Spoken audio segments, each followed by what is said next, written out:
Picture this. A thunderstorm unleashes its fury across the Minnesota countryside, transforming a simple irrigation malfunction into the discovery of a lifetime. Rain hammers down on the Cooper family farm as Sam Cooper watches in horror while his great-grandfather's century-old irrigation system bursts at its seams. Muddy water carves hungry channels through his carefully tended heritage wheat fields, washing away decades of topsoil in minutes. But as dawn breaks and the storm retreats, Sam discovers something that changes everything. Beneath his land lies an extensive underground complex, a hidden world of tunnels, chambers, and artifacts that have remained concealed for generations. Using nothing but his farming knowledge and a lifetime of curiosity, Sam is about to embark on a journey that will transform not just his land, but his community's understanding of their own history. The question is, what secrets has his family's farm been hiding all this time, and how will this accidental discovery reshape his legacy forever? Before we jump back in, tell us where you're tuning in from. And if this story touches you, make sure you're subscribed, because tomorrow I've saved something extra special for you. Life in the windswept plains of Riverdale Valley had always moved to the gentle rhythm of the seasons for generations. The Cooper family had cultivated some of Minnesota's most resilient heritage grain varieties on their sprawling farm.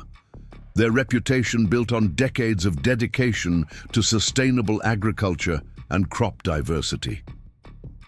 The morning mist that rolled in from the Red River would blanket their fields in a protective shroud during the spring planting, creating the perfect microclimate for their experimental grain varieties to take root in the rich black soil. Samuel Cooper, known to everyone as Sam, had learned every inch of his family's 200 acres from his father Peter, who learned it from his father before him.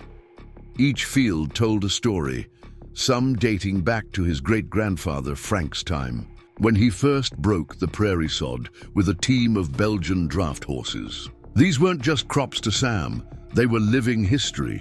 Each variety of wheat, barley, and rye had been carefully selected and nurtured through drought, flood, and the brutal Minnesota winters. The Cooper farm wasn't just any agricultural operation.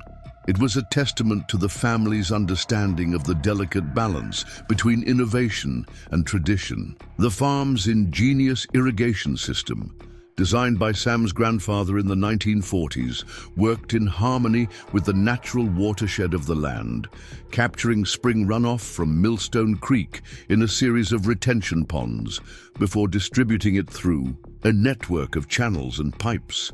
The careful arrangement of drainage tiles beneath the fields didn't just prevent waterlogging, it created a complex water management system that enhanced the farm's resilience during increasingly unpredictable weather patterns. Even the spacing of the fields was precisely calculated to maximize sun exposure while minimizing soil erosion from the notorious prairie winds. But in recent years, something had begun to disturb this delicate balance. Climate change had brought increasingly severe weather to Riverdale Valley, longer droughts punctuated by more intense rainstorms. The Cooper farm's irrigation system, while innovative for its time, was struggling to handle these new extremes. During the last growing season, a particularly dry June had forced Sam to push the aging system to its limits, drawing more water than ever from the retention ponds. Though the crops had survived, Sam had noticed concerning signs of stress in the pipes and junctions, hairline cracks beginning to form in the concrete channels, pressure gauges showing unusual readings, and water seeping where it shouldn't. Despite these warning signs, Sam had been forced to delay repairs. The rising costs of farm equipment and falling grain prices had stretched the farm's finances thin. Like many family farms in the region, the Coopers were caught in the squeeze of industrial agriculture, fighting to maintain their independence in a system that favored large corporate operations. Each season brought new challenges, skyrocketing Fertilizer prices, increased competition from overseas markets, and the constant pressure to abandon heritage varieties for more profitable but less sustainable options. Sam had tried everything he could think of to address the irrigation issues, while staying within his limited budget. He had patched the most obvious cracks with modern sealants, reinforced critical junctions with recycled materials, and even rigged up a computer monitoring system using second-hand parts to track pressure fluctuations. But these were stopgap measures for a system that increasingly needed a complete overhaul.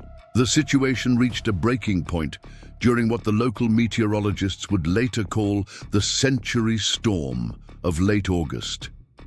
After 6 weeks of punishing drought that had baked the soil to a concrete-like hardness, the skies opened up with a vengeance. Over 36 hours, Riverdale Valley received more than 15 inches of rain, nearly half their annual precipitation in less than 2 days. Millstone Creek, normally a gentle stream that wound through the eastern edge of the Cooper property, transformed into a raging torrent. Sam had spent that terrifying night moving between the house and the main irrigation control shed, desperately trying to divert water away from his most vulnerable fields. The retention ponds had filled to capacity within hours, and the overflow channels were straining to redirect the excess.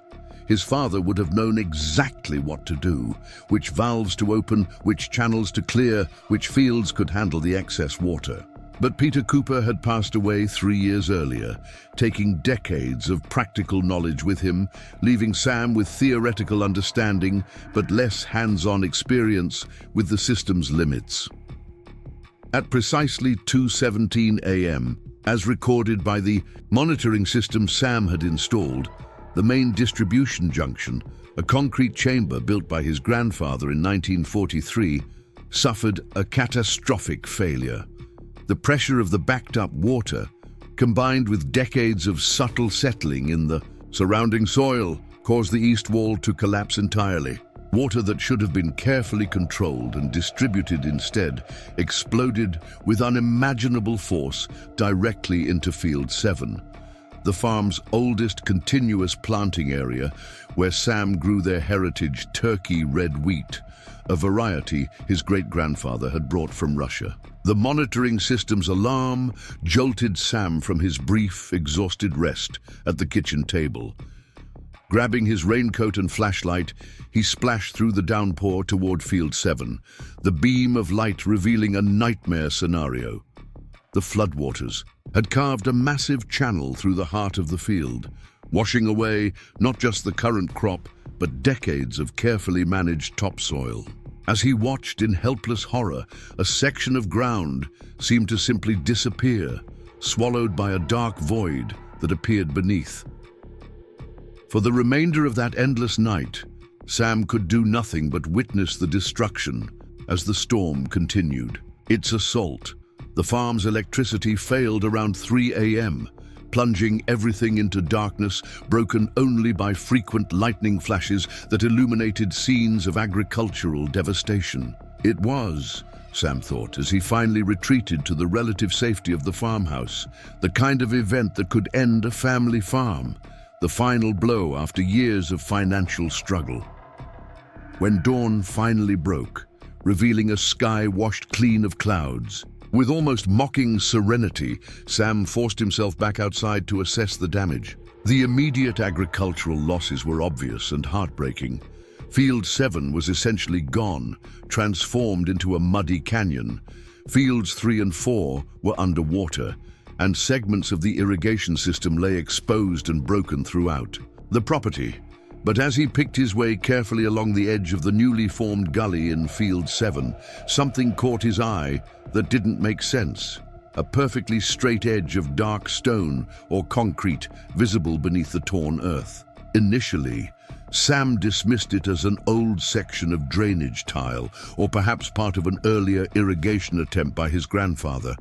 But as he followed the strange feature, carefully navigating the slippery edge of the washout, he realized it extended far too consistently to be any farm infrastructure he knew about. Reaching a point where the floodwaters had carved an especially deep cut, Sam found himself looking at what appeared to be a manufactured stone wall with the unmistakable outline of an archway, now filled with soil, set into it.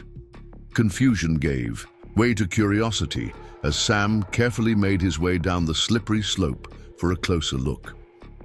The wall was made of fitted stone blocks, unlike anything used in local farm construction, and what he had thought was an archway was actually a corridor, extending back into darkness beneath his land. The storm's destructive force had done what a century of farming could not. It had uncovered something deliberately hidden beneath the Cooper farm.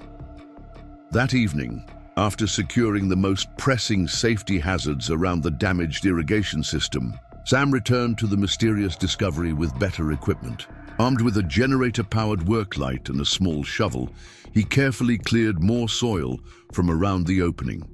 The passage was roughly 7 feet high and 5 feet wide, constructed of the same carefully fitted stone as the wall. What had appeared to be dirt filling the corridor was actually a collapse of soil from above. Beyond this debris pile, the passage continued into darkness. Preparing and narrating this story took us a lot of time, so if you are enjoying it, subscribe to our channel. It means a lot to us. Now back to the story. Sam had grown up hearing his grandmother Eliza's stories about the farm during Prohibition, whispered tales of hidden stills and secret basement spaces where Cooper ancestors had allegedly produced illicit alcohol. He had always assumed these were exaggerated family legends, the kind every farm family in the region seemed to have. But as he cautiously stepped into the exposed corridor, his light revealing decades-old cobwebs but otherwise solid construction, he wondered if there might have been more truth to those stories than anyone had realized. About 20 feet in, the passage opened into a small chamber with 3 additional corridors branching off in different directions. The walls here were lined with the same stone, but the floor was concrete, poured with remarkable smoothness considering its apparent age. In one corner stood a rusted metal cabinet, its contents long since decayed to unidentifiable organic matter. But it was an object on a stone shelf that truly captured Sam's attention. A glass bottle still sealed, with a paper label barely legible after decades underground. Cooper's Reserve, 1925. As Sam carefully examined his find, his mind raced with questions. How extensive was this hidden complex? Who had built it? His grandfather would have been just a child during Prohibition. Was it his great-grandfather's work? And most puzzlingly, why had all knowledge of such an elaborate underground structure disappeared from family memory?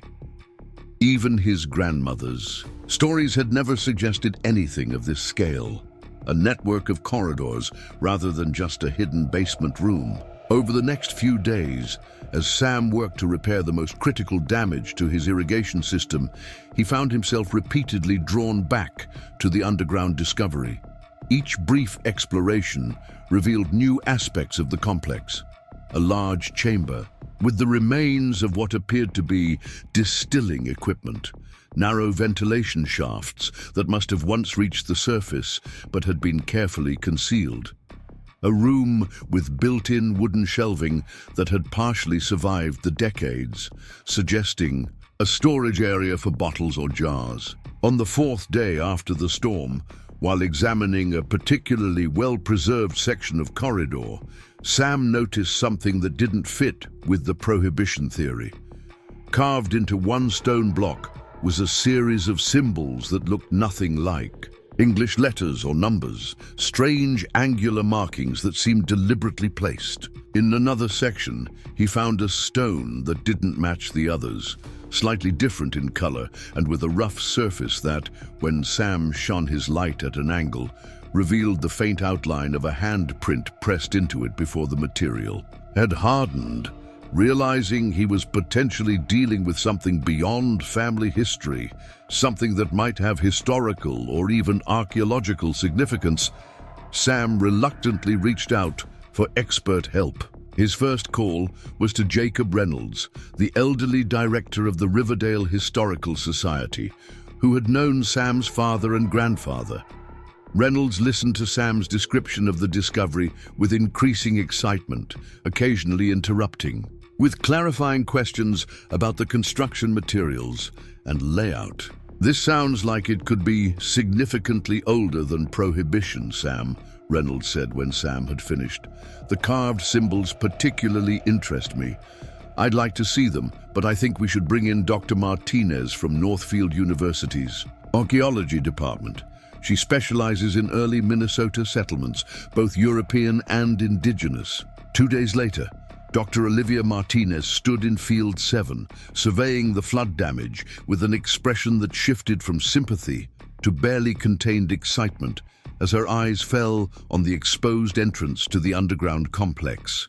A compact woman, in her 50s with silver-streaked black hair pulled back in a practical ponytail, she projected an energy that seemed at odds with the academic credentials listed on her university biography. "Mr. Cooper, do you understand what we might be looking at here?" she asked, kneeling to examine the stonework around the entrance. "This construction technique doesn't match known Prohibition-era structures in this region. The squared stonework, without mortar, is consistent with much earlier building methods, possibly early 19th century or even late 18th century. But the farm only dates back to the 1880s when my great-grandfather settled here," Sam replied, confusion evident in his voice. "There couldn't have been structures here before that." Dr. Martinez stood, brushing dirt from her knees. "Official European settlement records begin in the 1880s, yes, but trappers and traders were moving through this region decades earlier, establishing temporary posts and supply caches. And before that, indigenous peoples had complex societies here for centuries. The symbols you described, I'd need to see them, but they could potentially be Dakota or earlier woodland period markings." The initial assessment quickly expanded into a formal archaeological survey as Dr. Martinez assembled a team from Northfield University. What had begun as Sam's personal exploration transformed into a methodical documentation of an underground complex far more extensive than anyone had initially imagined. Ground-penetrating radar revealed that the exposed section represented less than a quarter of the total structure, which extended in a rough semicircle beneath Fields 7 and 8, with some elements potentially continuing under neighboring properties. As the team carefully mapped and excavated, a complex historical picture began to emerge. The underground structure had been built in at least 3 distinct phases. The oldest sections, characterized by unmortared stone construction and narrow corridors, appeared to date from the early 1800s, a time when this region was a contested frontier between British and American interests in the fur trade. A second construction phase, using similar materials but slightly different techniques, had expanded the complex around the time of the Civil War. The final phase, which included the concrete flooring and metal fixtures, clearly dated to the Prohibition era. Most surprisingly, evidence suggested that each generation of the Cooper family had known about and utilized the underground complex, adapting it for their own needs. The earlier section appeared to have originated as a trading, post-storage facility, strategically positioned along a now-vanished trail that once connected the Red River settlements to points south. During the Civil War era, additional rooms had been added, with evidence suggesting it may have served as a stop on the Underground Railroad, helping escaped slaves journey to Canada. The Prohibition-era additions had indeed included a small but sophisticated distilling operation. "Your family didn't just farm this land," Dr. Martinez explained to Sam one evening as they reviewed the latest findings in the farmhouse kitchen. They were actively engaged with the major historical movements of their times, using this hidden infrastructure to support causes they believed in: commerce, freedom, resistance to unpopular laws. And what's remarkable is how carefully each generation concealed this history, even from their own descendants. This last point particularly bothered Sam. Why would his father and grandfather have kept this history secret? The Underground Railroad connection would have been a point of family pride, and even the Prohibition era still was far enough in the past to be more intriguing than shameful. The answer came from an unexpected source, a hidden compartment in his grandmother Eliza's old roll-top desk, which Sam found while searching for any family papers that might mention the underground structures. Inside the compartment was a small leather-bound journal with entries spanning from 1918 to 1946, written in his great-grandmother's precise hand. The entries were sporadic, often months apart, but they painted a clear picture of why the underground complex had been systematically erased from family knowledge. The final entry, dated September 1946, read, "Frank has sealed the last entrance today. With the new farm bill and government programs offering support, we cannot risk inspectors discovering what lies beneath. Better it should sleep now, its purpose is served. Perhaps someday the family will need it again, but until then, its secrets rest with Frank and me. I've destroyed the maps and told no one, not even little Peter. The land keeps its own counsel, and sometimes secrets are a kind of freedom." As Sam shared these discoveries with Dr. Martinez and her team, the archaeological work took on new dimensions. The university, recognizing the historical significance of the site, offered grant funding to support both the excavation and the restoration of Sam's damaged fields. Local media picked up the story, with Emily Foster from the Riverdale Gazette writing a front-page feature that captured national attention. Suddenly, the Cooper farm was no longer just another struggling agricultural operation. It was a historical site of significant interest. Mayor Thomas Wilson, seeing potential tourism value, convened a special town council meeting to discuss how Riverdale might support the preservation efforts while developing appropriate visitor facilities. "This discovery isn't just about the Cooper farm," he announced to the packed town hall. "It's about our community's connection to major historical movements that shaped this nation. We have an opportunity and a responsibility to preserve this legacy." The State Historical Preservation Office, represented by Jessica Williams, designated the underground complex and surrounding farmland as a historical site of special interest, making it eligible for preservation funding. "What makes this site unique," Williams explained during her assessment visit, "is that it spans multiple historical periods and connects to several significant national narratives, from the fur trade era through Prohibition. The fact that it remained hidden for so long has actually preserved elements that might otherwise have been destroyed or altered." For Sam, these developments brought both opportunities and challenges. The historical designation and associated grants provided financial stability his farm hadn't known in years. The damaged irrigation system was not just repaired, but completely modernized with state-of-the-art technology that respected the historical elements while providing far more efficient water management.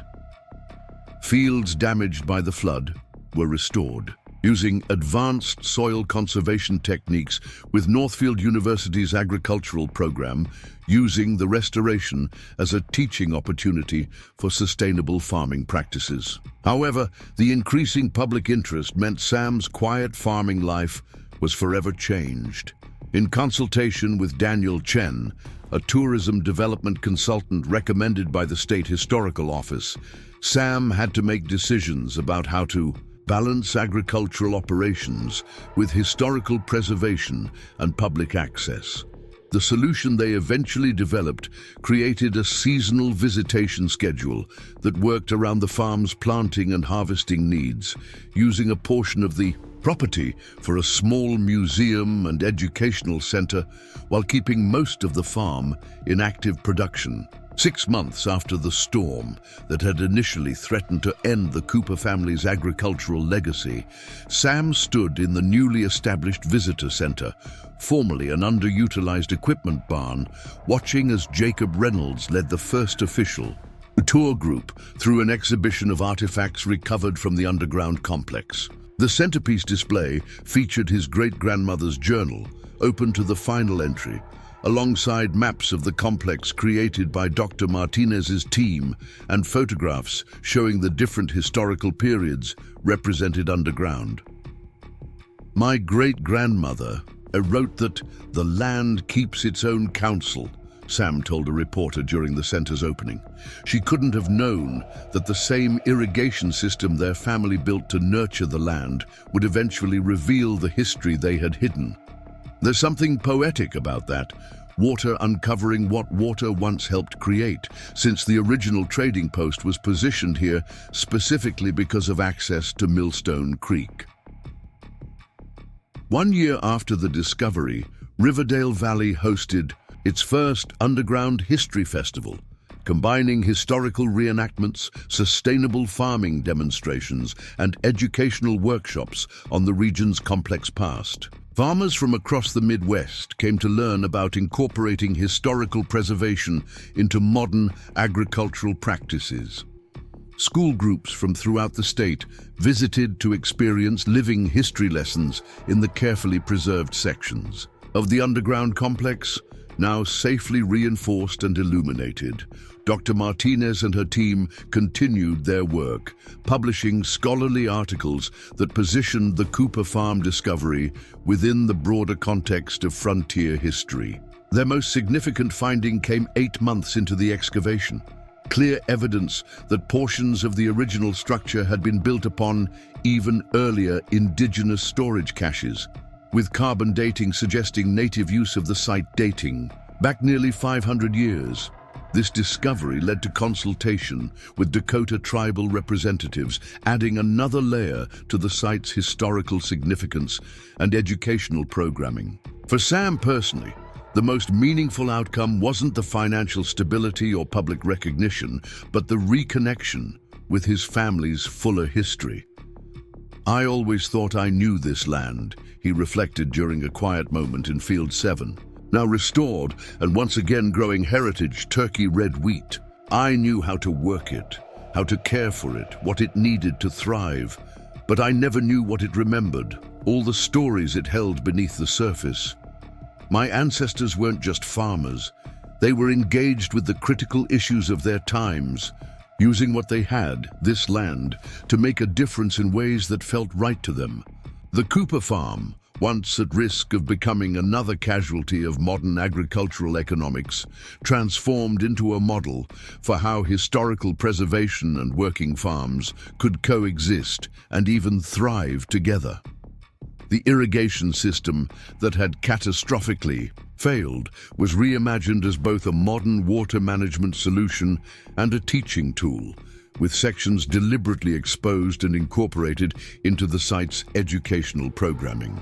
Visitors could trace the system's evolution from its earliest hand-dug channels to the computer-controlled precision irrigation that now supported the farm's diverse crops.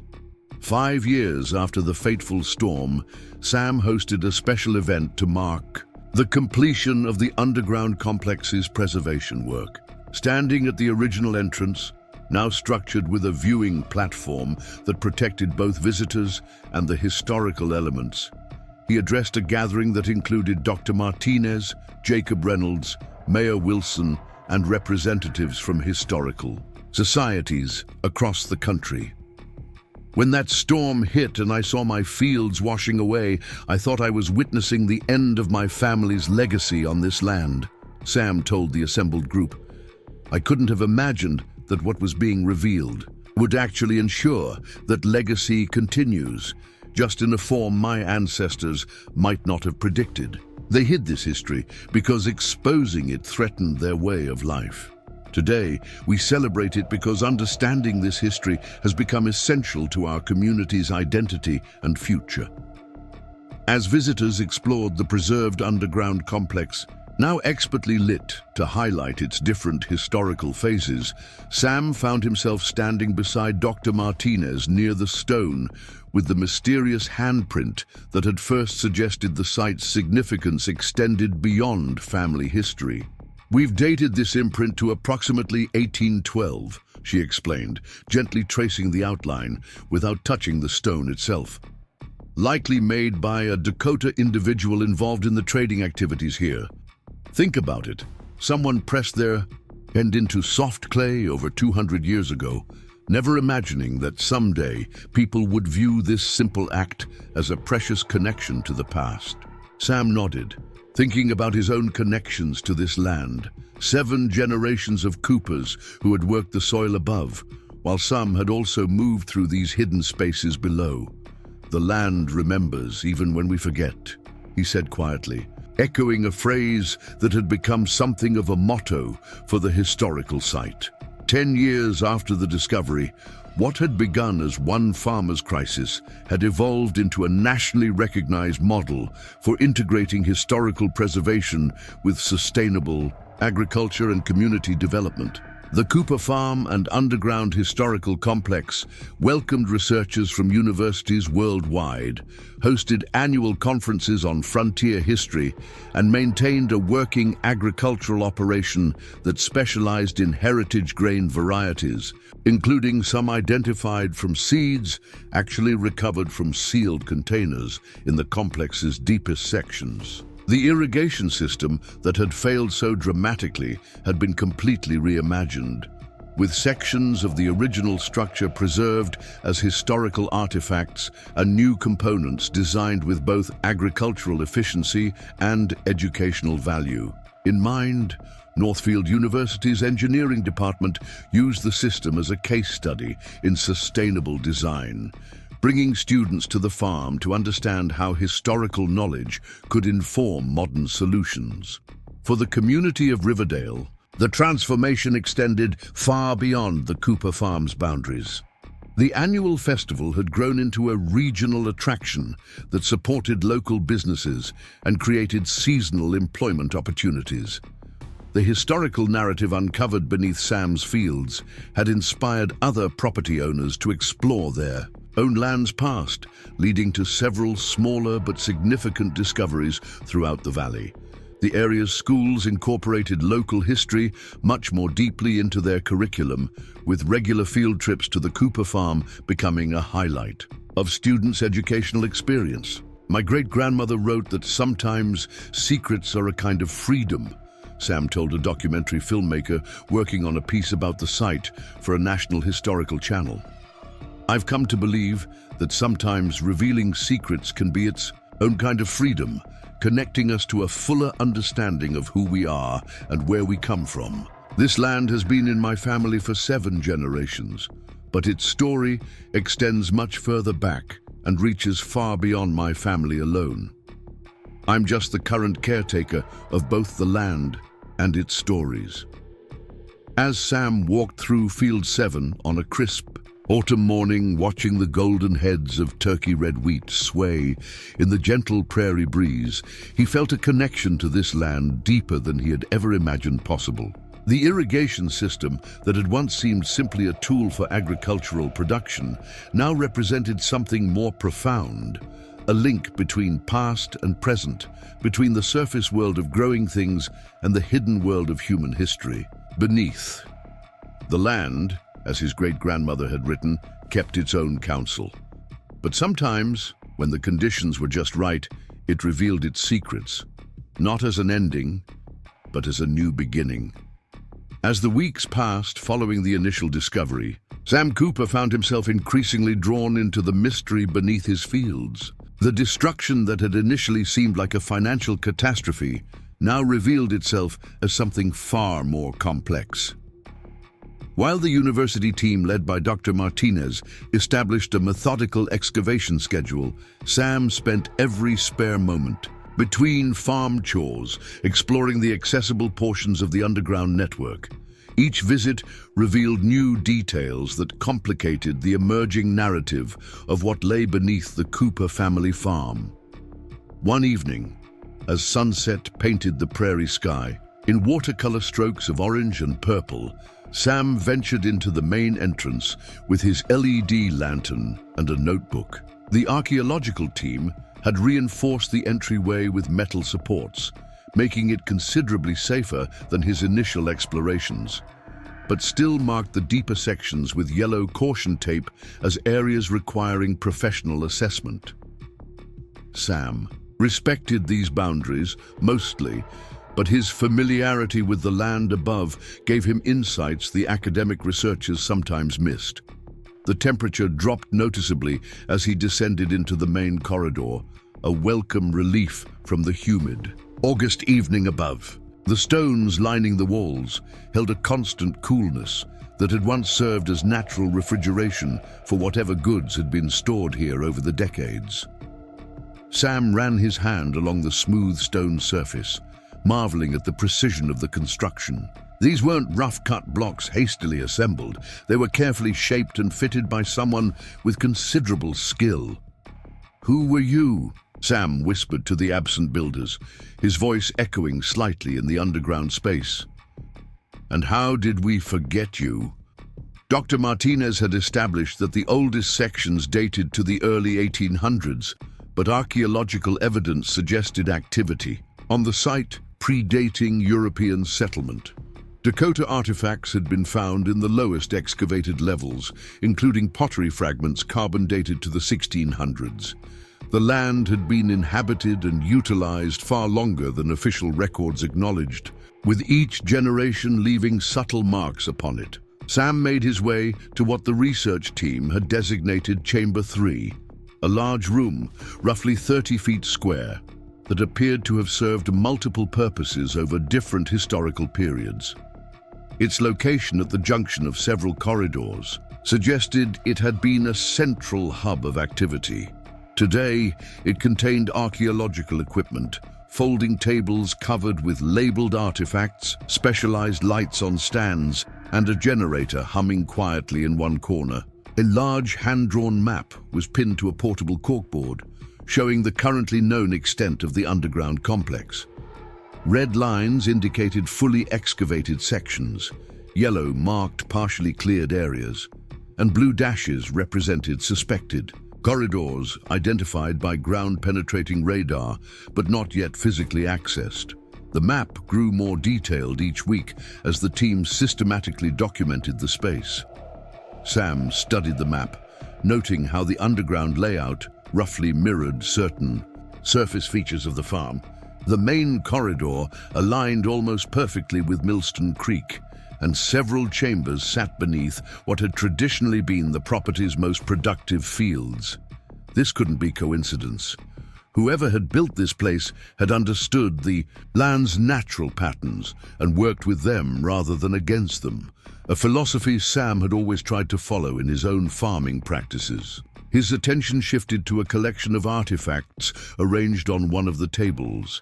Each sat on acid-free paper with a small identification card, ceramic pipe fragments, a rusted padlock with an unusual mechanism, glass bottle shards in varying colors, a metal button stamped with an unfamiliar insignia, part of a leather book binding. Individually, they seemed like ordinary discarded objects, but collectively they hinted at the lives that had moved through these underground spaces over centuries. Dr. Martinez had established at least 3 distinct historical periods of activity in the complex, but certain puzzling elements didn't fit neatly into her timeline. Some construction techniques appeared anachronistic for their supposed periods, and several artifacts displayed cultural influences that seemed out of place in rural Minnesota. The underground complex wasn't just historically significant, it was historically confounding. Sam moved toward a small side chamber that branched off from the main room. This space, roughly 10 feet square, had particularly intrigued him since its discovery 3 weeks earlier. Unlike most of the complex, which featured the fitted stone construction, this chamber's walls were covered in a smooth clay plaster, now cracked and discolored with age. What made the room truly unusual, however, were the faint designs visible.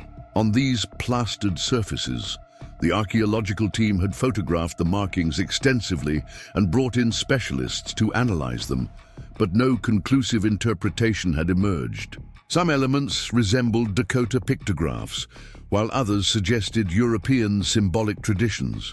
Most curiously, certain repeated patterns bore no clear cultural affiliation that experts could identify. The room remained a mystery within a mystery. Sam approached one wall, where the designs seemed most concentrated. In the focused beam of his lantern, the faded markings emerged from the textured surface.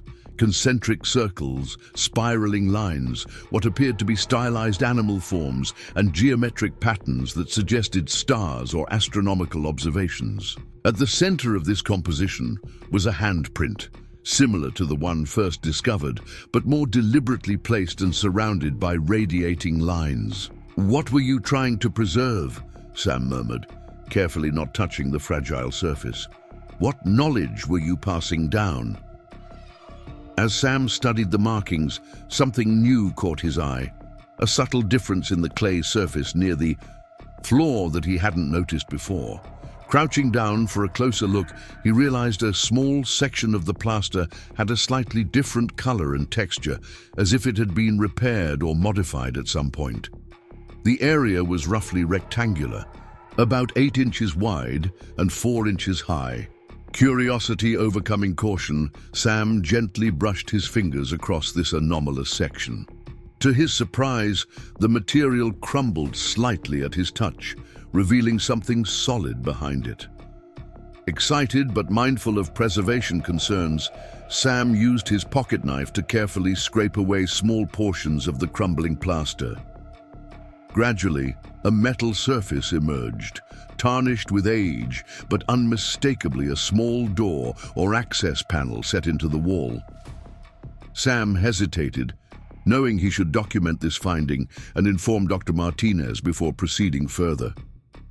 Professional archaeological ethics demanded it, but the farmer in him, the cooper who had worked this land for generations, felt a personal connection to whatever secrets lay hidden here. This was his family's history, buried beneath his fields. With a silent apology to Dr. Martinez, he continued, carefully removing the remaining plaster.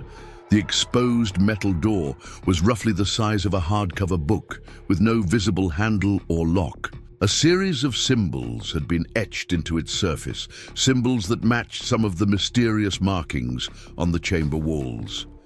Sam ran his fingers along the edges, feeling for any mechanism that might allow it to open. Near the bottom edge, his fingertips detected a small depression. Pressing gently, he felt something give way with a faint click.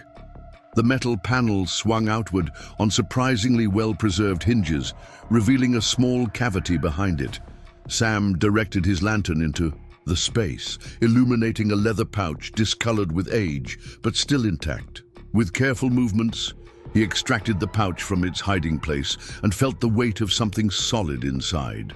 Heart pounding with the thrill of discovery, Sam gently untied the leather cord that sealed the pouch and tipped its contents. Into his palm, a stone disc about 3 inches in diameter slid out, along with several folded sheets of brittle paper. The disc was made of polished greenstone, with intricate markings carved into both surfaces.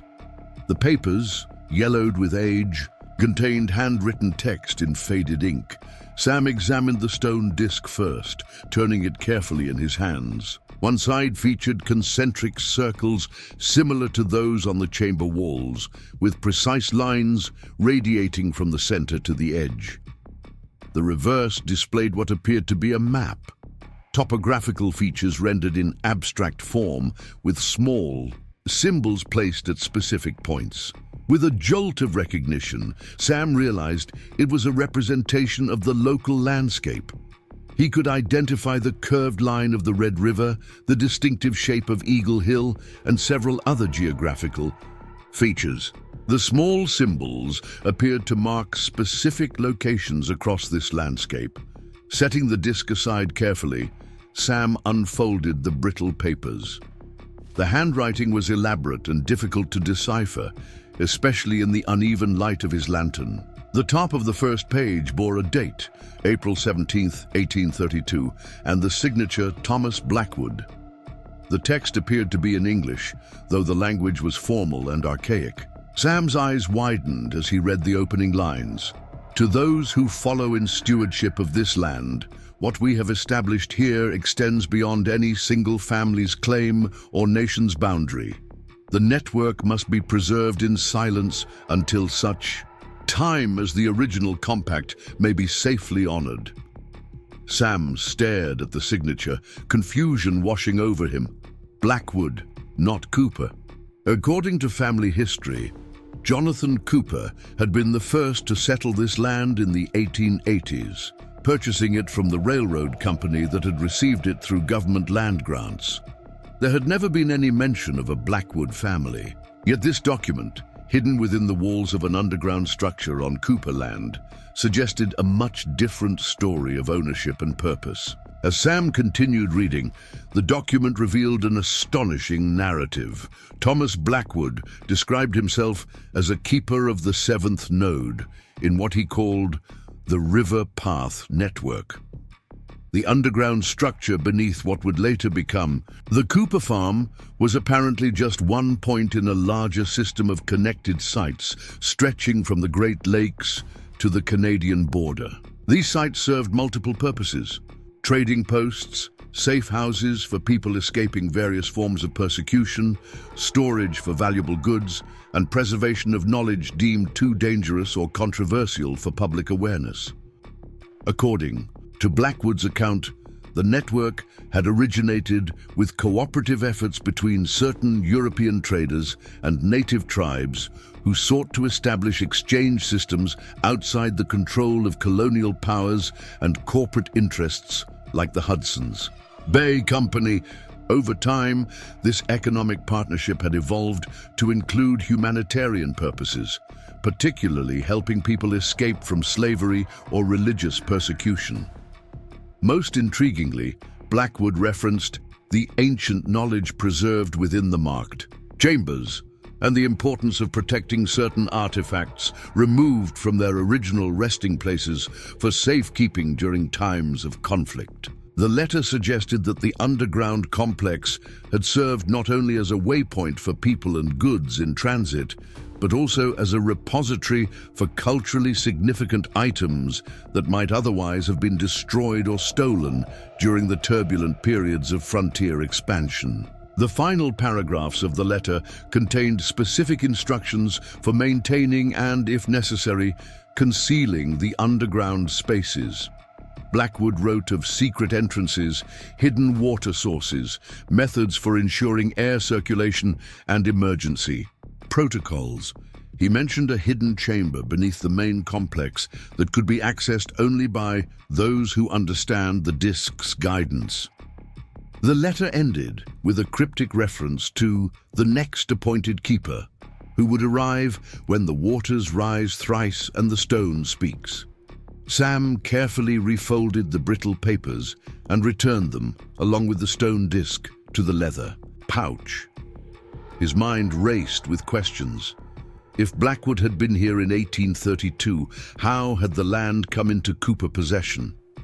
Was Jonathan Cooper the next appointed keeper mentioned in the letter? Had his great-great-grandfather been part of this mysterious network, deliberately acquiring this specific parcel of land because of what lay beneath it? And most pressingly, were there really other connected sites across the region, perhaps still undiscovered beneath other farms and properties? The implications were staggering. The historical narrative that Dr. Martinez and her team were constructing might represent only a fraction of the truth. The underground complex might be part of something far more extensive and purposeful than anyone had realized, a hidden infrastructure created by an alliance of diverse peoples working together outside official channels and historical records. Sam checked his watch, surprised to find he'd been underground for nearly 3 hours. The archaeological team would return in the morning, and he needed to decide what to do about his discovery. Professional ethics suggested he should report it immediately, but Blackwood's emphasis on secrecy gave him pause. This wasn't just historical information, it potentially connected to other sites that might still be undisturbed and vulnerable. If their existence became widely known, as Sam carefully secured the leather pouch inside his jacket pocket and prepared to return to the surface, he noticed something he'd overlooked in his excitement over the hidden compartment. On the opposite wall of the small chamber, partially obscured by shadows, was another handprint impression. This one differed from the others he'd seen throughout the complex. Instead of being pressed into clay or cement, this appeared to be painted or stained onto the surface, a deep reddish-brown color that had survived the decades with remarkable clarity. Moving closer, Sam saw that this handprint was surrounded by what looked like written characters in a script he didn't recognize. Not English or any European language he was familiar with, nor like the Dakota symbols documented elsewhere in the complex. Below the handprint, pressed into the clay while it was still wet, was a small impression that caught Sam's attention. The distinct shape of a plant, what appeared to be a wheat stalk with a distinctive seed head. The sight sent a chill down Sam's spine. Turkey red wheat, the heritage variety his family had grown for generations, supposedly brought to America by Russian Mennonite immigrants in the 1870s. Yet here was its distinctive form pressed into clay in a chamber that predated those migrations by decades. The implications challenged everything he thought he knew about his family's agricultural history. Sam made his way back through the main chamber and up the reinforced entrance to the surface world. The August evening had deepened into night. During his underground exploration, and stars filled the clear sky above his fields, the familiar constellations suddenly seemed like they might hold new significance, perhaps connected to some of the geometric patterns he'd seen on the chamber. Walls and the stone disc. Back in the farmhouse, Sam spread the contents of the leather pouch on his kitchen table under better light. The stone disc's markings were even more intricate than he'd first realized, with minuscule symbols carved between the primary lines. The map side now clearly revealed what appeared to be a network of connected locations across the Minnesota and Dakota territories, with the Cooper Farm location marked by a distinctive spiral symbol. The papers included not only Blackwood's letter, but also several pages of what appeared to be coded information, columns of numbers and letters with no obvious meaning. A smaller piece of paper contained a hand-drawn image of the night sky, with certain stars connected by lines, forming patterns that didn't correspond to traditional constellations. On the reverse side was a simple phrase: "When the plow reaches the sky, the path reveals itself."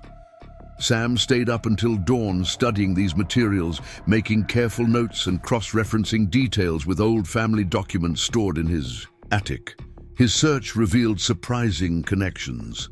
A faded photograph from the 1890s showed his great-great-grandfather, Jonathan Cooper, standing proudly beside his first wheat harvest, wearing a distinctive pendant that appeared identical to the spiral symbol marked on Blackwood's stone map. An old deed of sale indicated that Jonathan had purchased the land specifically from a Thomas Blackwood Jr., not from the railroad company as family law had maintained. Most significantly, Sam found his grandmother Eliza's journal, the one he'd discovered in the hidden compartment of her desk after the initial underground discovery. Rereading it with new context, certain passages took on different meanings. Her references to maintaining the tradition and honoring the compact now seemed less like poetic flourishes and more like deliberate acknowledgements of the farm's secret purpose. One entry from 1942 mentioned visitors from the Northern Path, who stayed below for 3 days before continuing their journey, during a time when the Cooper farm supposedly had no hired hands or family guests. As morning light filtered through the kitchen windows, Sam reached a decision. He would share his discovery with Dr. Martinez, but not immediately. First, He needed to understand more about what he had found and its potential connections to other sites. If Blackwood's letter was accurate, the underground complex beneath his farm was part of a larger network with historical and cultural significance that extended far beyond his property lines. Revealing everything prematurely might lead to a rush of attention that could potentially damage or destroy evidence at connected sites before they could be properly documented and protected. Sam carefully returned the leather pouch and its contents to a secure location in his grandfather's old gun safe. Then he headed out to tend to his remaining crops, the day's farm work, not stopping for historical revelations. As he walked his fields, he found himself looking at the land with new awareness. The subtle rises and depressions, the patterns of plant growth, the way water flowed after rainstorms, all potentially contained clues to what lay beneath and its connection to the broader landscape. When Dr. Martinez arrived later that morning with her research assistants, Sam greeted them with his usual friendly demeanor, saying nothing about his nighttime discovery. As the team prepared their equipment for the day's excavation, Dr. Martinez shared their plans to begin exploring one of the unexcavated corridors identified by the ground-penetrating radar. "We're particularly interested in this northern passage," she explained, pointing to a blue dashed line on their map. "The radar shows it extending almost to your property line, and there's what appears to be a larger chamber at the end. It might help us understand how people were moving through these spaces." Sam nodded, maintaining a neutral expression despite his racing thoughts. The northern passage aligned with one of the connection routes marked on Blackwood's stone disc map. "That sounds fascinating," he replied casually. "Do you think it might connect to something beyond my property?" Dr. Martinez considered this question thoughtfully. "It's certainly possible. These kinds of structures rarely existed in isolation, especially if they served purposes related to trade or underground movement of people. The challenge is that modern property lines don't correspond to historical usage patterns.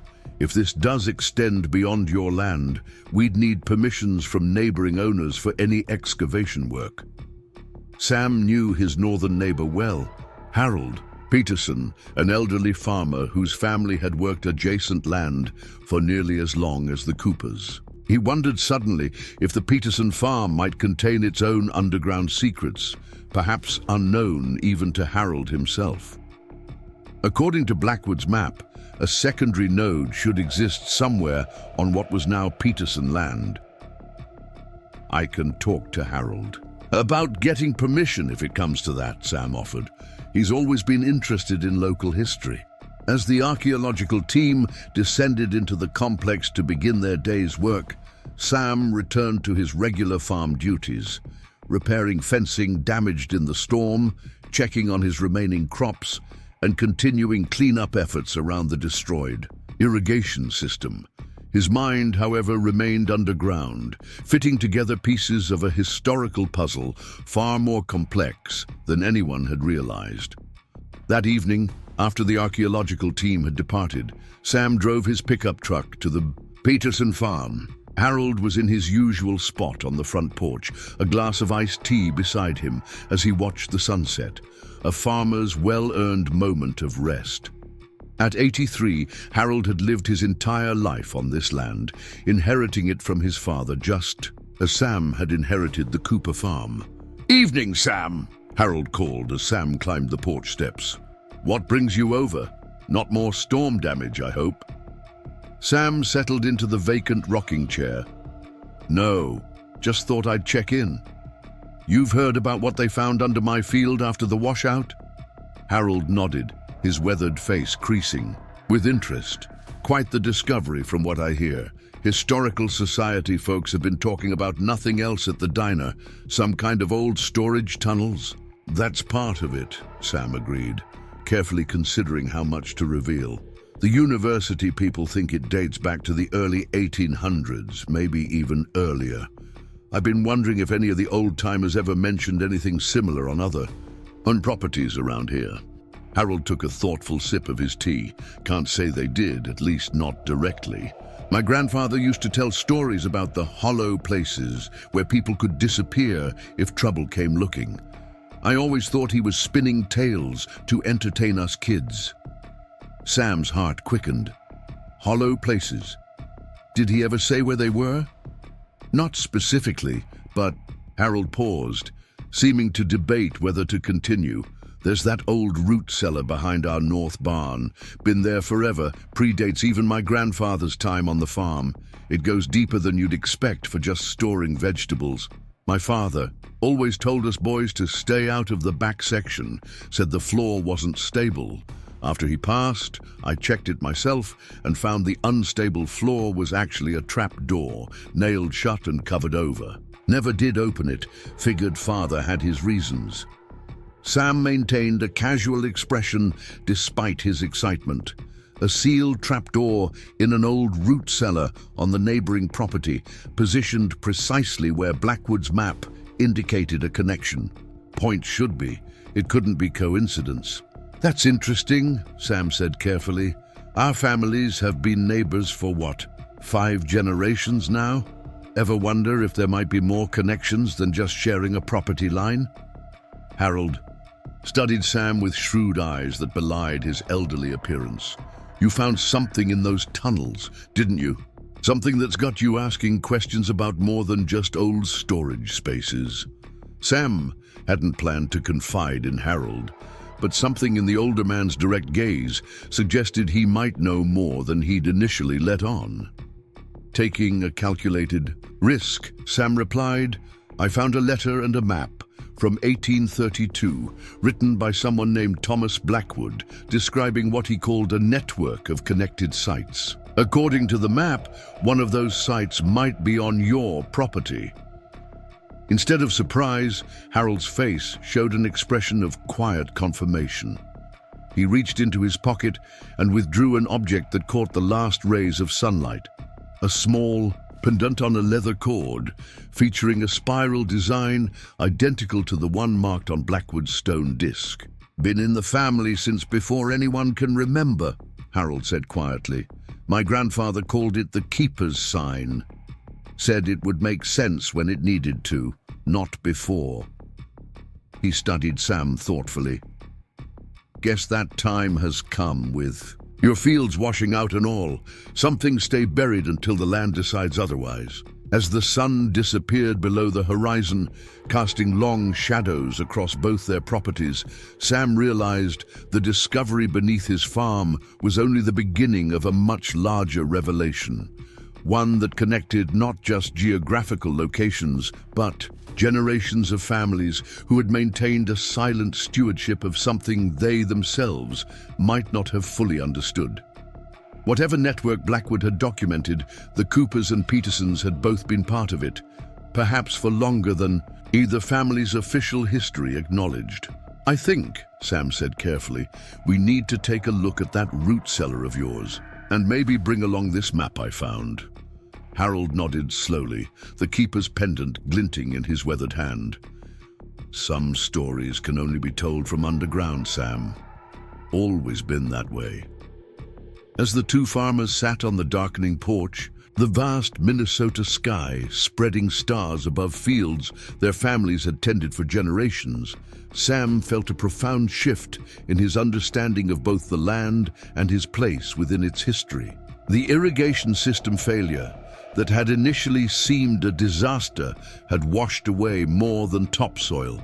It had eroded the carefully constructed narrative that obscured a deeper truth about the landscape and those who had shaped it, revealing connections that flowed beneath the surface like hidden waters, waiting to be rediscovered. Early the next morning, before the archaeological team was scheduled to arrive, Sam and Harold met at the old root cellar behind the Peterson farm's north barn. The structure was partially built into a hillside with fieldstone walls and a heavy wooden door reinforced with iron bands. Inside, rough-hewn wooden shelves lined the walls, still holding dusty mason jars from harvests past. The air was cool and earthy, carrying the faint scent of stored apples and potatoes from seasons long. Concluded, Harold led the way to the back of the cellar, moving with the confidence of someone navigating a familiar space despite his age. He pointed to a section of the dirt floor that appeared slightly different in texture from the surrounding area. More firmly packed and with fewer loose particles. "Right here," he said. "Father had boards nailed across it when I was a boy. After he passed, I found the boards had been removed, but the opening was filled in with dirt and stones, never disturbed. It myself figured some things are covered up for good reasons." Sam knelt and examined the area Harold had indicated. Now that it had been pointed out, he could see the subtle difference in the floor composition. He removed a folding shovel from his backpack and began carefully scraping away the surface material. After removing about 6 inches of compacted dirt, his tool struck something solid, wooden planks still in remarkably good condition, protected from decay by the dry environment and the covering of mineral-rich soil. "Looks like someone wanted this hidden but not destroyed," Sam observed, continuing to clear dirt from the edges of what was clearly a trapdoor about 3 feet square. Once the perimeter was exposed, he used his pocket knife to probe the edges, looking for a handle or opening mechanism. Harold watched with intense interest. "My grandfather used to say, 'Some doors open from below, not above.' Never knew what he meant by that." Sam paused, considering this statement. If the underground complex included deliberate security measures, perhaps the trapdoor was indeed designed to be opened from the other side. He sat back on his heels, thinking. "The map I found shows a connection between what's beneath my farm and something here," Sam explained.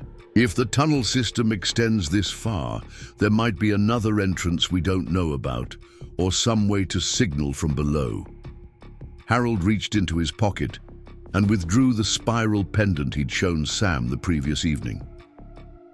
"Grandfather always kept this with him when he went to check the root cellar. Said it was the key that's not a key." Sam studied the pendant with renewed interest. Its spiral design matched the symbol marked on Blackwood's map at the location of the Cooper farm. Looking more closely at the Peterson farm location on the map, he noticed it was marked with a different symbol, a circle with 3 radiating lines. "Does your family have any other symbols or markings that have been passed down?" Sam asked. "Specifically a circle with 3 lines coming out of it, like a simple sun design." Harold's eyes widened slightly. "The old well cover. It's got that exact marking carved into the underside. Most folks wouldn't notice unless they were removing the cover for maintenance." Sam felt a surge of excitement. The pieces were fitting together. "Where's this well located?" "East side of the property, near the old orchard. Hasn't been used since we dug the new well closer to the house in the 60s, but we've kept it maintained out of habit." 20 minutes later, they stood beside the old well, a stone-lined circle about 4 feet in diameter with a heavy wooden cover. Together, they lifted the weathered cover to reveal the dark shaft below and, as Harold had said, carved into the underside of the cover was the circle and raised symbol from Blackwood's map. Sam directed his flashlight down the well shaft. The stone lining appeared to extend about 15 feet down to the water level. But something caught his attention, a section of the stone lining about halfway down that looked slightly different from the rest, with stones of a marginally lighter color. "I think there might be something there," Sam said, pointing out the anomaly to Harold. "A side passage or chamber built into the well shaft." Harold frowned. "No way to check without going down there. I'm too old for that kind of adventure, Sam." "I can manage it," Sam replied, already removing his jacket. "If I can rig up a secure rope, I should be able to lower myself down and take a closer look." Using rope from Harold's barn, and with the older man serving as anchor, Sam carefully descended into the well shaft. The stone walls were damp and cool against his back as he worked his way down. When he reached the section of lighter-colored stone, he braced himself with his legs against the opposite wall and examined the anomalous area more closely. The different colored stones formed a rough rectangle about 3 feet high and 2 feet wide. Unlike the other stones in the well lining, which were firmly mortared in place, these seemed to have been set with a different material that had deteriorated over time. Sam pressed against one of the stones, and to his surprise, it moved slightly. "I think there's something here," he called up to Harold, "some kind of access point built into the well shaft." Applying more pressure, Sam managed to push one of the stones inward. It fell away into darkness beyond, creating a small opening. Enlarging the gap by removing more of the loosened stones, Sam eventually created an opening large enough to squeeze through. He directed his flashlight into the revealed space and saw what appeared to be a small chamber with another passage leading away from it. "There's definitely a tunnel system here," he called to Harold. "I'm going to check it out." "Be careful," Harold warned. "Those passages could be over 150 years old." Sam pulled himself through the opening into the small chamber beyond. The space was roughly 6 feet square, with a packed earth floor and walls made of the same fitted stone construction he'd seen in the complex beneath his own farm. A tunnel about 5 feet high led away from the chamber in the direction of the root cellar. Following this passage, Sam found himself moving through what appeared to be a carefully constructed underground corridor. Unlike the larger chambers beneath his farm, this tunnel was utilitarian in design, just large enough for a person to walk through, slightly stooped, with minimal branching or additional chambers. After about 100 yards, the passage ended at what appeared to be a solid wall of packed earth and stones. Sam examined this barrier carefully, suspecting it might be a deliberate blockage rather than the natural end of the tunnel.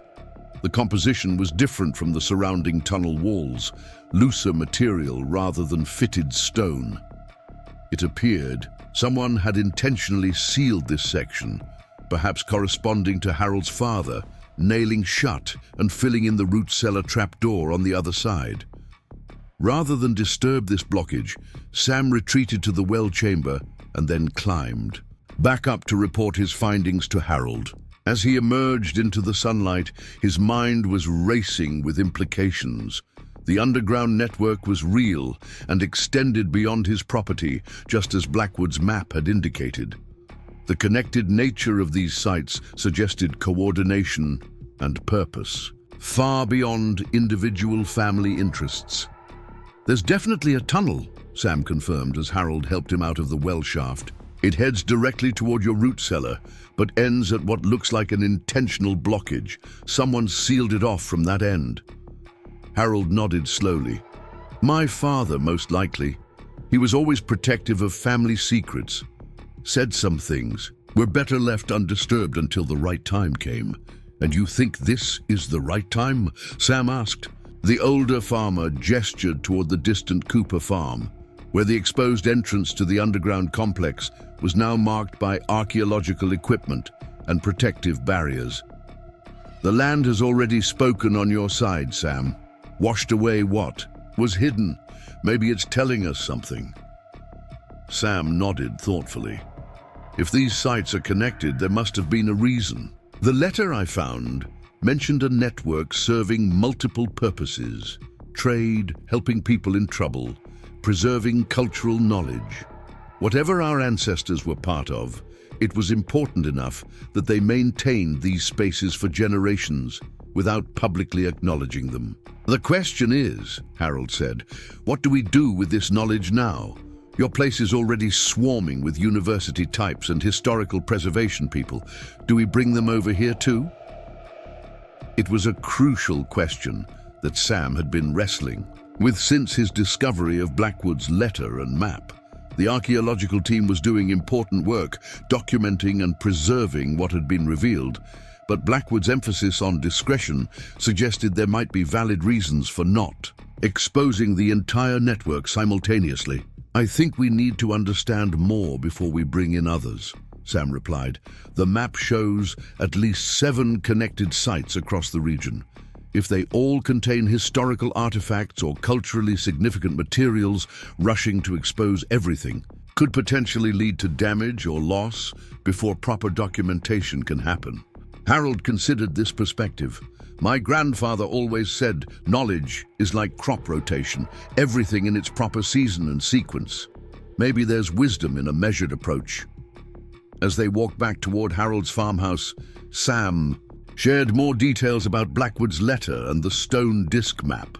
Harold, in turn, recounted family stories that had been passed down, details that had seemed like simple folklore, but now appeared to contain disguised references to the underground network and its purposes. Grandfather told us about the river, beneath the river that carried more than water, Harold recalled, said our family had been keepers of the crossing since before the territory became a state. I always thought he was speaking metaphorically, maybe about the importance of water rights or something symbolic. They were careful never to write down explicit information, Sam noted. My grandmother's journal contains references that only make sense now that we know what was beneath the farm. They passed knowledge through stories and objects rather than documents that might be discovered. By the time they reached Harold's porch, they had reached a decision. They would document what they had found between their properties, but keep this information private for now. Meanwhile, they would discreetly investigate whether the current owners of other properties marked on Blackwood's map might have their own family connections to the network, perhaps preserved in similar oblique traditions or unexpected heirlooms like Harold's spiral pendant. As Sam prepared to return to his farm, where the archaeological team would soon arrive for the day's work, Harold disappeared into his house, returning moments later with a worn, leather-bound book. My father's journal, he explained, handing it to Sam. Never could make much sense of a lot of it. He wrote in a kind of personal code with references that didn't mean anything to me. But with what we know now, you might see patterns I've missed. Sam accepted the journal with appropriate reverence for a family heirloom. I'll be careful with it, and I'll share anything I find that helps us understand what our families were part of. As Sam drove back to his farm, the journal on the seat beside him, and the morning sun illuminating fields that had been in continuous cultivation for generations, he reflected on how quickly his understanding of his family's legacy had expanded. What had begun as a catastrophic irrigation failure had revealed that his ancestors had been stewards, not just of agricultural land, but of historical connections and knowledge deliberately preserved outside official records. The Cooper farm, with its exposed underground complex now being meticulously documented by Dr. Martinez and her team, represented just one node in what appeared to be an extensive network created by diverse peoples cooperating across cultural boundaries. The full significance of this network remained to be discovered, but its existence challenged convenient historical narratives about isolated pioneer families and rigid separations between different communities on the frontier. The land had kept its secrets for generations, protected by families who passed down their stewardship through subtle means, stories, symbols, objects of seemingly minor significance. Now that the earth had revealed what lay beneath, Sam realized his responsibility extended beyond simply preserving physical structures. He was now part of an unbroken chain of keepers who had maintained something they understood to be of profound importance, even if they didn't always know its complete history or purpose. As he parked beside his farmhouse, Sam noticed Dr. Martinez's vehicle already there, along with several university vans. The day's excavation work would soon begin, continuing the careful documentation of what had been revealed. Sam would participate and support their efforts while quietly pursuing the broader connections illuminated by Blackwood's map and now confirmed by what he and Harold had discovered at the Peterson farm. Some knowledge, like certain seeds, needed to be carefully tended before being widely distributed. The underground network had remained hidden for generations because those who knew of it understood the importance of timing and context. Sam would honor that tradition while helping to ensure that when the full story eventually emerged, it would be preserved in all its complexity rather than simplified for convenience or sensation. Dr. Martinez stood in the northern passageway, her headlamp illuminating freshly excavated walls of fitted stone. Sam watched her methodical examination of the construction, the way her experienced fingers traced the joints between blocks, testing their stability and noting their composition.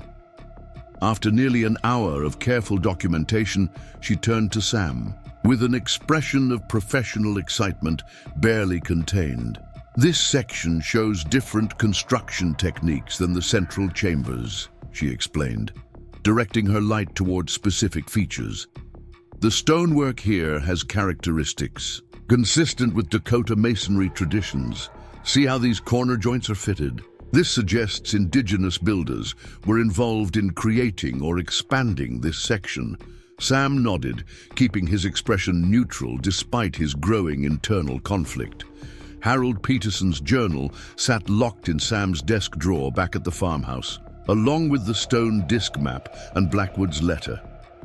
Every day that passed without sharing these discoveries with Dr. Martinez felt increasingly problematic from an ethical standpoint. Yet the journals of both their families contained explicit warnings about premature disclosure of the network. What would these spaces have been used for? Sam asked, genuinely curious about her professional assessment. Dr. Martinez swept her, light across the corridor. This particular section appears designed primarily for movement rather than storage or habitation. The ceiling height, width, and lack of side chambers all suggest it was a transit corridor, a way to move between locations with minimal wasted effort in construction. This aligned with what Sam had found in Harold's journal, references to the North Path and the crossing route that initially seemed like typical rural directions, but now clearly indicated the underground passages. According to both families' records, this particular corridor had been an important link in moving people escaping slavery toward Canada in the decades before the Civil War. "How far do you think it extends?" Sam asked, knowing full well from Harold's journal entries that the passage had once connected directly to the Peterson farm before being intentionally sealed. "The ground-penetrating radar suggests at least another 40 meters beyond what we've excavated," Dr. Martinez replied. "It appears to terminate near your northern property line. Of course, that doesn't mean the original structure ended there, just that our current data doesn't show anything beyond that point." Sam felt a moment of relief that the radar hadn't detected the sealed connection to the Peterson property. The technology had limitations, particularly when structures had been deliberately obscured or modified. The soil composition in that area, heavy with clay and iron deposits, likely helped mask what lay beneath. "We'll continue excavation in this direction tomorrow," Dr. Martinez continued, making notes on her tablet. "Based on our progress rate, we should reach the terminus point within 3 to 4 days. This timeline created a dilemma for Sam. Once the archaeological team reached the blocked end of the passage, they would inevitably question whether it had once continued further. Professional archaeologists were trained to recognize deliberate concealment, and Dr. Martinez was exceptionally skilled at reading structural modifications. She would almost certainly identify the passage as having been intentionally sealed rather than naturally ending. As they made their way back toward the main chambers, Sam's headlamp caught a detail he hadn't noticed before. A small symbol carved into one of the ceiling stones, only visible from a particular angle. It matched one of the markings on Blackwood's stone disc, 3 horizontal lines intersected by a single vertical line. "Dr. Martinez," Sam called, directing his light toward the marking. Have you documented this before? She moved closer, examining the carving with obvious interest. No, this is new. Good catch, Sam. She photographed the symbol from multiple angles before continuing. We've found several similar markings throughout the complex, but they're never prominently placed, always in transitions between spaces or near junctions. I believe they may have been navigational aids for those using these spaces who weren't familiar with the layout. This aligned with information in Blackwood's letter, which mentioned the guiding marks that show the way to those who understand their meaning. According to the document, the underground network had incorporated a system of symbols that indicated directions, safety information, and other critical details to those moving through the spaces. Back in the main chamber, the archaeological team was carefully cataloging artifacts recovered during the day's excavation. A graduate student was photographing what appeared to be a small metal token or coin, its surface green with oxidation, but still showing the impression of a design. Another one? Dr. Martinez asked, examining the find. Third one this week, the student confirmed. Same basic design as the others, but with what looks like a different number stamped on the reverse. Dr. Martinez showed the token to Sam. We've found several of these throughout the complex. They appear to be some kind of identification or access markers rather than currency. The design is consistent. This symbol that resembles a flowing river, but each has different markings on the reverse. We're documenting the locations where each was found to see if there's a pattern. Sam recognized the river symbol immediately from Blackwood's map, where it marked what was described as crossing points in the network. The tokens likely served as proof of identity or authorization for those using the underground system, tangible evidence of the compact mentioned repeatedly in family records. Any theories about who might have used these? Sam asked, careful to maintain his role as interested property owner rather than someone with access to additional information. Based on their distribution and the contexts where we found them, they appear associated with the pre-Civil War period, Dr. Martinez explained. Given the historical timing and the nature of this underground structure, one strong possibility is that they were related to the Underground Railroad, perhaps identification markers for conductors or passengers moving through these spaces. She was remarkably close to the truth, based on what Sam had read in the journals. The river token, as Harold's grandfather had called it, represented membership in what they termed the Fellowship of the Current. Those committed to maintaining the underground network and assisting its various purposes. The numbers on the reverse, according to one cryptic journal entry, indicated the bearer's home waters, or place of origin within the broader system. As the day's work concluded and the archaeological team packed their equipment for the evening, Sam found himself increasingly torn between competing obligations. His respect for Dr. Martinez and the important historical documentation her team was conducting pulled him toward full disclosure of what he had discovered. Yet the multi-generational commitment to discretion recorded in both family journals gave him pause. The underground network had remained hidden for profound reasons, protected by families who understood its significance beyond simple historical interest. That evening, after the archaeological team had departed, Sam met Harold at the boundary line between their properties. The older farmer brought a thermos of coffee, and they sat on the tailgate of Sam's truck, watching the sunset paint the horizon in deepening shades of orange and purple. They're getting closer to the sealed section, Sam explained, warming his hands on his coffee mug. Another few days of excavation, and they'll reach the point where the passage was blocked. Harold nodded thoughtfully. Been thinking about that. Seems to me we're at a crossroads here, much like our grandparents must have faced when they decided to seal parts of the system rather than destroy them completely. I've been reading your father's journal, Sam admitted. There's an entry from 1946 that directly addresses this situation. He wrote about why they decided to conceal rather than dismantle the underground spaces after the war. Harold's eyes reflected genuine curiosity. What did he say? Father never discussed these things directly with us kids. Sam had memorized the passage that had most affected him. He wrote, "We seal these passages not to erase what they represent, but to preserve their potential for a time when they may again serve their purpose." History moves in cycles, and what seems unnecessary in times of peace often becomes essential when darkness returns. The network must sleep, but not die. The two men sat in silence for a moment, absorbing the weight of those words written nearly 80 years earlier.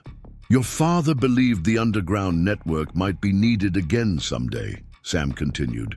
"Not necessarily in its physical form, but as a concept, a system of cooperation and mutual aid outside official channels. That's why they preserved it rather than destroying the evidence." Harold sipped his coffee contemplatively. "Makes sense. Father lived through 2 world wars and the Depression. He understood how quickly stability could unravel." He studied Sam with his weathered gaze. "So, what are you thinking we should do now that the archaeologists are about to find evidence of our connected properties?" It was the question Sam had been wrestling with for days. "I think we need to control the narrative rather than let it unfold haphazardly," he said finally. "Not by concealing information, but by contextualizing it properly. The archaeological team is doing important work documenting what exists, but they're missing critical context that only our family's records provide. You're suggesting we share the journals and that map you found," Harold stated, understanding immediately. "Not everything all at once," Sam clarified, "but enough to help them understand the significance of what they're uncovering. The underground network wasn't just about prohibition or even just the Underground Railroad. It represents something more fundamental about cooperation across boundaries in difficult times." Harold considered this approach. Grandfather always said, "Truth revealed at the wrong time becomes something other than truth." And maybe the land washing away your field was a sign that the right time has come, not to expose everything at once, but to begin the process of proper remembering. Their conversation was interrupted by the sound of an approaching vehicle. Headlights illuminated the dusty farm road as a small SUV made its way toward them, eventually pulling up alongside Sam's truck. Dr. Martinez emerged, looking apologetic for the unexpected visit. "Sorry to disturb your evening," she said, nodding respectfully to Harold. "We were processing today's photographs back at the lab, and something caught my attention that I wanted to ask you about right away." She opened her tablet and showed them an enhanced image of the symbol Sam had pointed out in the northern passage. The processing had revealed additional markings around the main symbol that weren't visible to the naked eye. Faint scratches that formed a rough arrow pointing north. "This directional indicator clearly points beyond your property line," Dr. Martinez explained, looking between the two farmers. "Based on our mapping, it's pointing directly toward..." She hesitated, looking at Harold. "My farm," Harold finished. For her, his expression giving nothing away. "The Peterson place." Dr. Martinez nodded. "Exactly. Mr. Peterson, I don't want to impose, but I'm curious whether you've ever found anything unusual on your property. Old structures, unexplained features, family stories about underground spaces." The moment of decision had arrived sooner than Sam had anticipated. He and Harold exchanged a brief glance, a lifetime of rural communication allowing them to reach consensus without words. "Dr. Martinez," Sam began carefully, "there's something we should show you. But first, we need to explain some family history that provides important context for what you and your team have been documenting." Over the next hour, as darkness settled completely over the farmland, Sam and Harold shared selected information from their family records, enough to establish the connected nature of the underground complex, but without revealing the full extent of the network shown on Blackwood's map. They explained the general purposes the underground spaces had served over generations: trade repository, freedom route, preservation archive, and community resource during difficult times. Dr. Martinez listened with increasing fascination, occasionally asking clarifying questions, but mostly absorbing this new contextual framework. When they finished, she sat silently for several moments, processing the implications for her research. "This changes our understanding significantly," she finally said. "What we've been documenting isn't just an isolated historical curiosity. It's part of a deliberately created infrastructure that served multiple purposes across different historical periods." She looked between them, her expression reflecting professional excitement tempered with respect for their family histories. "I would very much like to see the connection point on the Peterson property, if you're willing to show me." The next morning, before the full archaeological team arrived, Sam and Harold led Dr. Martinez to the old root cellar. Harold unlocked the heavy door, and they entered the cool, earthy space with its rows of dusty preserving jars and farming implements stored along the walls. At the back, Harold indicated the area where the trapdoor lay, hidden beneath layers of packed earth. "According to my father's journal, this connects to the northern passage under Sam's property," Harold explained. "It was sealed in 1946 for safety reasons, but the original connection remains intact beneath the blockage." Dr. Martinez examined the area with professional interest, taking photographs and measurements. "With your permission, I'd like to document this connection point, but I understand, if you prefer, we not excavate it immediately. Establishing the existence of the connection is significant enough for our current research." Her sensitivity to their concerns reinforced Sam's growing conviction that she was the right person to help document the underground network's history. While they had not shared everything, particularly the stone disk map showing additional sites across the region, they had established a foundation of trust that could potentially grow to include the full scope of what they had discovered. After Dr. Martinez departed to meet her arriving team, Sam and Harold remained in the root cellar, contemplating the hidden doorway that represented so much more than a simple physical connection between their properties. "Grandfather would approve, I think," Harold said quietly, not rushing to expose everything at once, but acknowledging what needs to be acknowledged. Sam nodded, remembering a passage from his grandmother Eliza's journal. The true power of the network was never in its physical form, but in the bonds of trust it represented.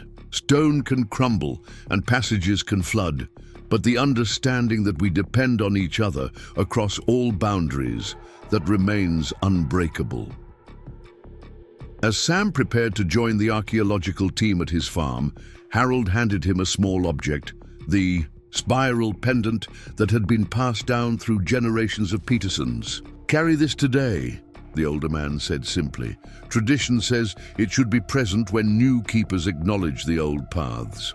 Sam accepted the pendant with appropriate reverence, tucking it into his shirt pocket before heading back across. The fields that separated their properties, fields that had always seemed like simple boundary lines, but now revealed themselves as the surface covering of something far more complex and interconnected. The archaeological team's excitement was palpable when Sam arrived at the excavation site. Dr. Martinez had shared the new contextual information about the connected properties, and the researchers were eagerly re-examining their findings with this expanded framework.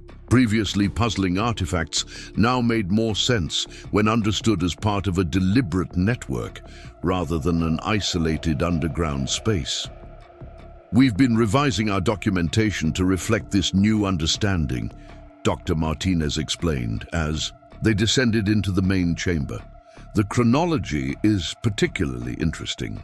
We can now identify specific expansions and modifications that correspond to different historical periods and purposes.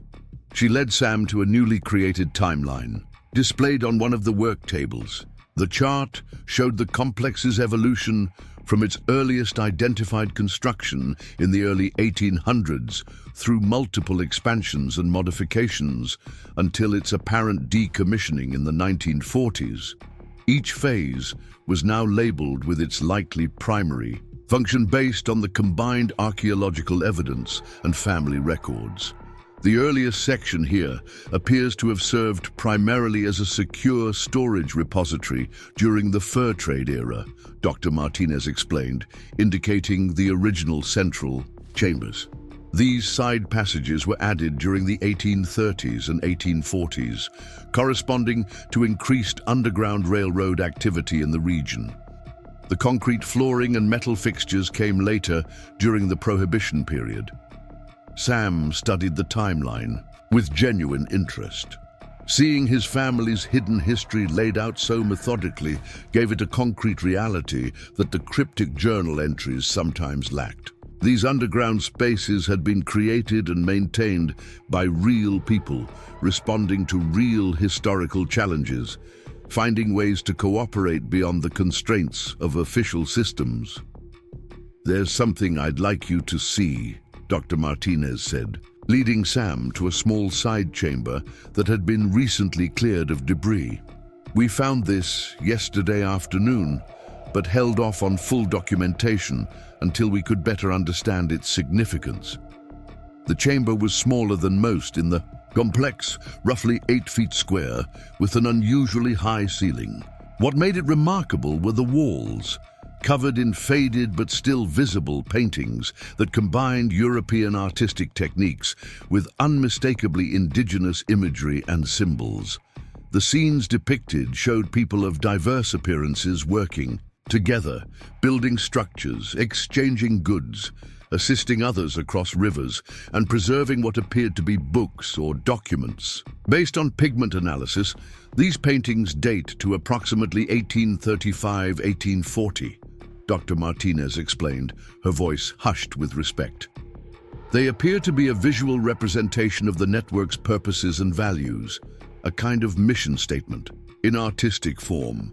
Notice how the figures include European settlers, Native Americans, and African Americans, all depicted with equal prominence and dignity. For the time period, this was a radical visual statement of cooperation and equality. Sam was transfixed by the images.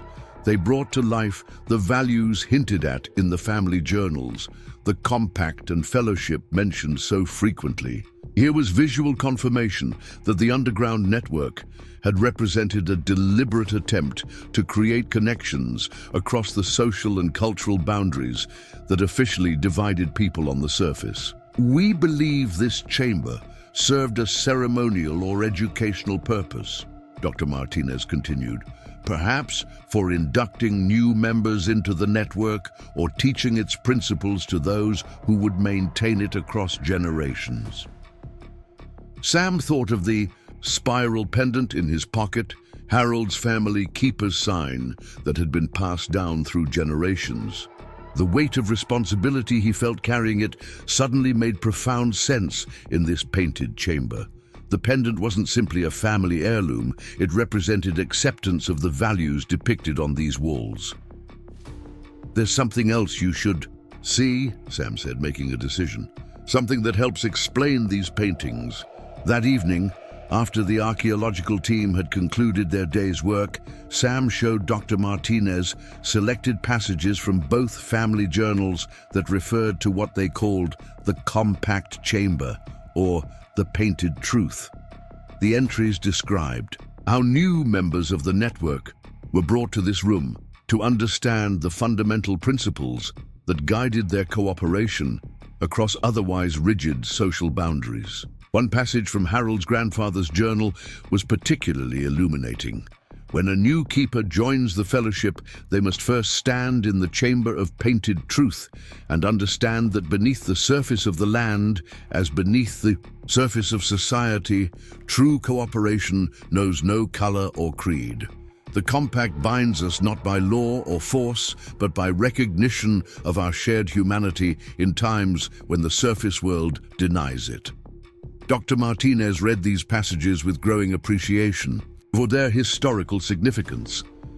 This challenges many conventional narratives about frontier societies, she noted. The network wasn't just practical infrastructure. It represented an alternative social compact operating beneath the officially recognized systems. That's why it remained hidden, Sam explained. It wasn't just about concealing illegal activities, like helping escaped slaves or making liquor during Prohibition. It was about protecting an alternative way of cooperating that challenged the dominant power structures of each era. Dr. Martinez nodded thoughtfully. And that's why your families maintained the secrecy for generations, even after the specific historical pressures had passed. The physical infrastructure might serve different purposes in different times, but the underlying principle of cooperation outside official channels remained valuable. Exactly, Sam agreed. My grandmother's last journal entry about the underground. Spaces said, "We seal these passages not to forget them, but to protect what they represent until it's needed again." As they sat in Sam's kitchen, reviewing the historical materials, Dr. Martinez raised a question that had clearly been on her mind. "Sam, I respect your family's tradition of discretion, but I'm curious. Have you found evidence suggesting the network extended beyond your two properties? The directional markings and references to a broader fellowship hint at something more extensive." It was the question Sam had been anticipating and dreading. Revealing the stone disk map would irrevocably expand the scope of investigation beyond what he and Harold could personally oversee. Yet continuing to withhold such significant historical evidence felt increasingly at odds with the principles of truth and cooperation that the underground network itself had embodied. "There is more," Sam acknowledged carefully. "Harold and I have been discussing how much to share and when.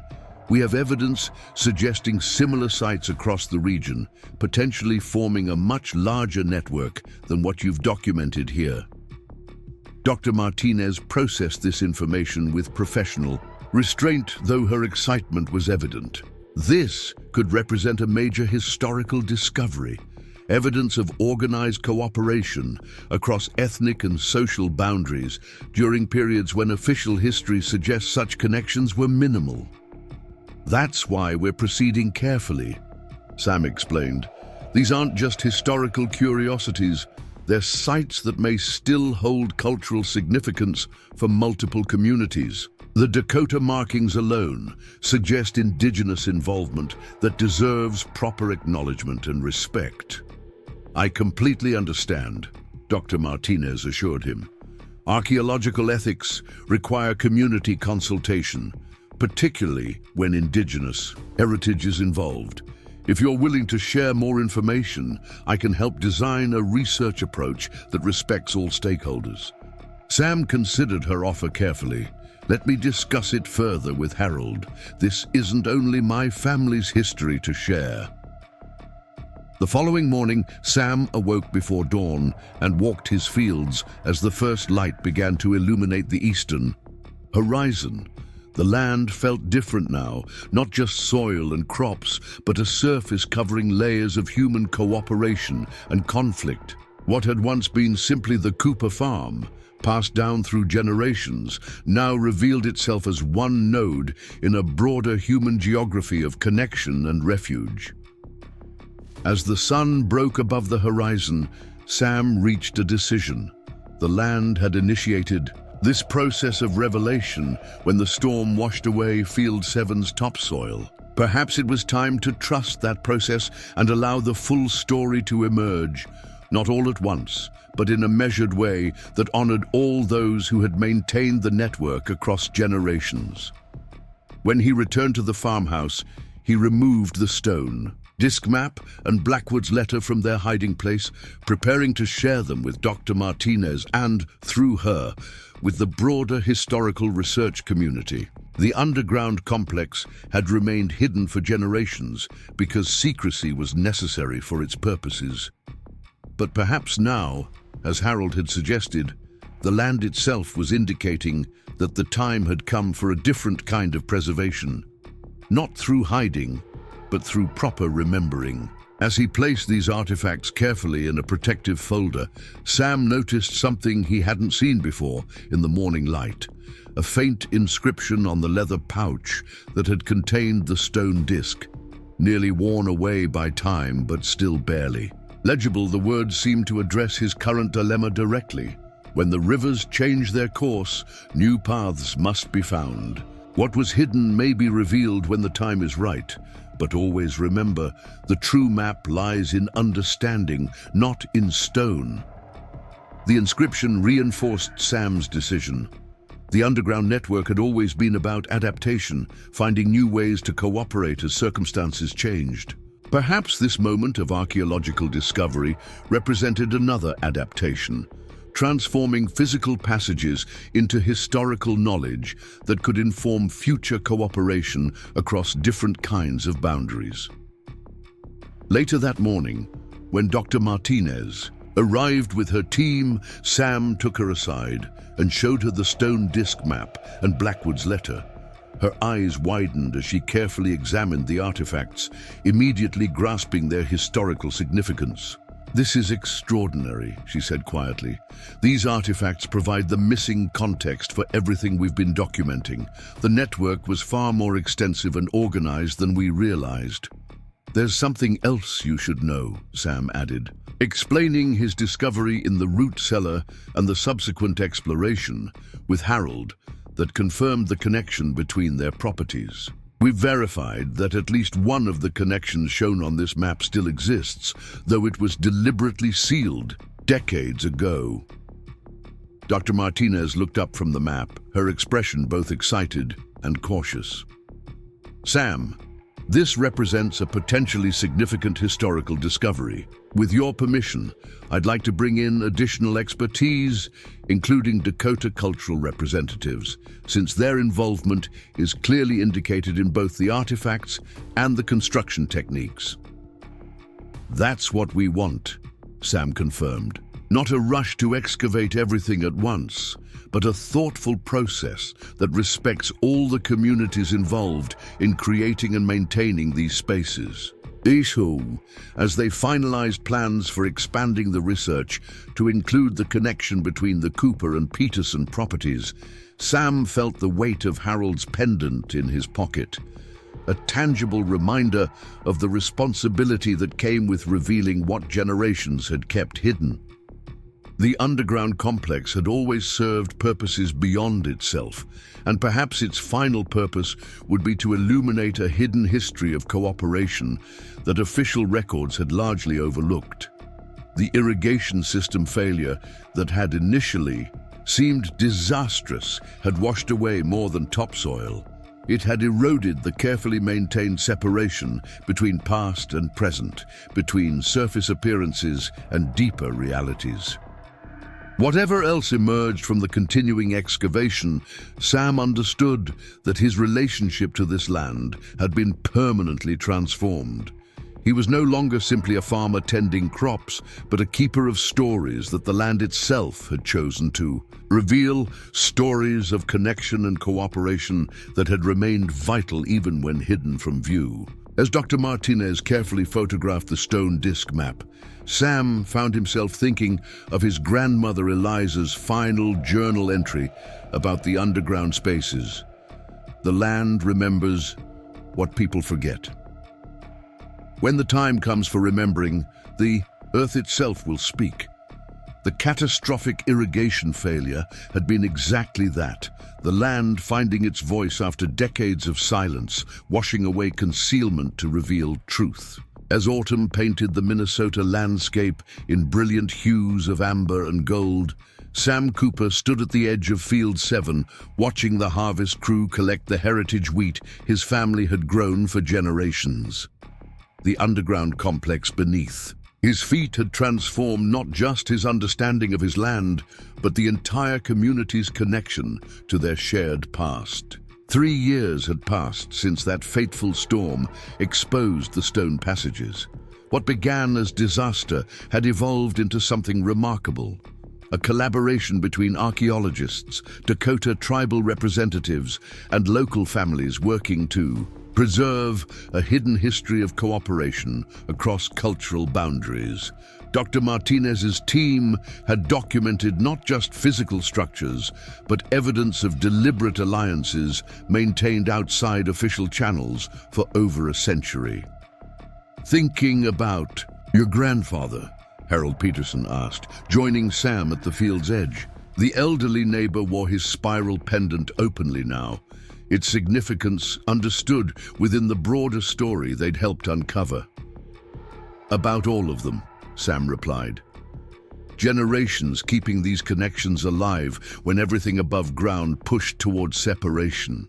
The Cooper-Peterson Underground Heritage Site now welcomed visitors from across the country, not as a static museum, but as a working demonstration of how historical preservation and contemporary agriculture could coexist. Most importantly, the project had forged new connections between communities whose shared history had remained buried for too long. That evening, as darkness fell over the farm, Sam walked to the memorial marking where the irrigation system had failed. The simple, stone bore words drawn from his grandmother's journal. "The land remembers what people forget." Indeed, the catastrophic irrigation failure had washed away more than topsoil. It had eroded the boundaries between past and present, revealing how beneath the surface of separate properties had always flowed connections waiting to be acknowledged and understood. Up next, you've got 2 more standout stories right on your screen. If this one hit the mark, you won't want to pass these up. Just click and check them out.